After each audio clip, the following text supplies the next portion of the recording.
Supreme court ने 31 जुलाई को मणिपुर सरकार से 6,523 एफआईआर की पूरी जानकारी मांगी थी, जिस पर राज्य सरकार ने रातों रात तैयार की गई अपनी रिपोर्ट अगले दिन यानी 1 अगस्त को पेश की। इसे देखने के बाद कोर्ट ने कहा है कि मणिपुर सरकार की रिपोर्ट प्रशासन और कानून व्यवस्था के पूरी तरह विफल होने की ओर संकेत करती है। मीडिया रिपोर्ट्स के मुताबिक कोर्ट ने यह भी कहा कि इस रिपोर्ट में राज्य सरकार ने जो जानकारियां दी हैं वो पूरी नहीं है।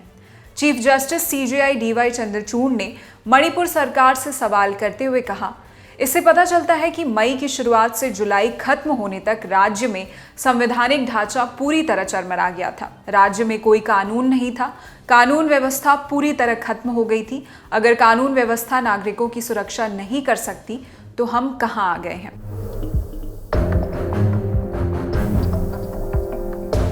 कोर्ट ने मणिपुर के डीजीपी को व्यक्तिगत तौर पर 7 अगस्त दोपहर 2 बजे कोर्ट में पेश होने का निर्देश दिया है। साथ ही राज्य सरकार को इस दिन पूरी जानकारी देने के लिए भी कहा है। इसमें मणिपुर सरकार को बताना होगा कि अपराध कब हुआ, उसकी 0 एफआईआर कब लिखी गई, गवाहों के बयान कब दर्ज किए गए, कब गिरफ्तारी हुई और गिरफ्तार किए गए आरोपियों के नाम भी बताने होंगे। कोर्ट ने अपने आदेश में कहा कि शुरुआती तौर पर देखने में साफ है कि सभी मामलों में पुलिस की जांच बेहद धीमी और सुस्त थी। किसी घटना के होने और उसकी एफआईआर लिखे जाने में काफी समय का अंतर था। गवाहों के बयान लिखने में भी बहुत देरी की गई। बहुत कम आरोपियों को ही गिरफ्तार किया गया, वो भी देर से। सीजेआई चंद्रचूड़ ने कहा, यह पूरी तरह साफ है कि 4 मई से 27 जुलाई तक राज्य पुलिस के चार्ज में नहीं था। क्या स्थिति इतनी खराब थी कि एफआईआर भी ना लिखी जा सके? केवल 1 या 2 मामलों को छोड़ दिया जाए तो किसी में कोई गिरफ्तारी नहीं हुई। पुलिस की जांच बेहद सुस्त रही। कई मामलों में घटना के 2 महीने बाद एफआईआर दर्ज की गई, बयान तक रिकॉर्ड नहीं हुए। सुप्रीम कोर्ट ने जिन एफआईआर पर मणिपुर सरकार से रिपोर्ट मांगी थी वो पिछले 3 महीनों में राज्य में हुई जातीय हिंसा की है। इसमें हत्या, यौन उत्पीड़न, आगजनी, महिलाओं के खिलाफ अपराध, गांव, घरों और पूजा स्थलों को जलाने के मामले शामिल हैं। कोर्ट ने एक मामले में पाया कि 4 मई को एक मां को कार से बाहर निकाला गया। उसे और उसके बेटे को भीड़ ने पीट पीट कर मार डाला। इसकी एफआईआर 23 जुलाई को लिखी गई।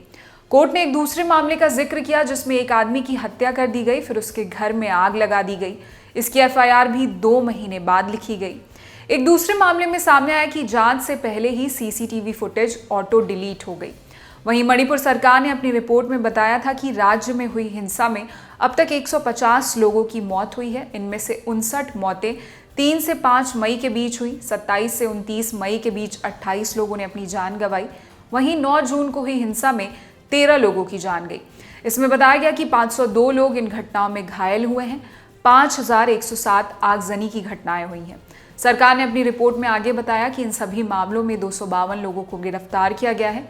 वहीं 12,740 लोग प्रिवेंटिव मेजर यानी हिंसा को रोकने के लिए उठाए गए कदम के तहत हिरासत में रखे गए हैं।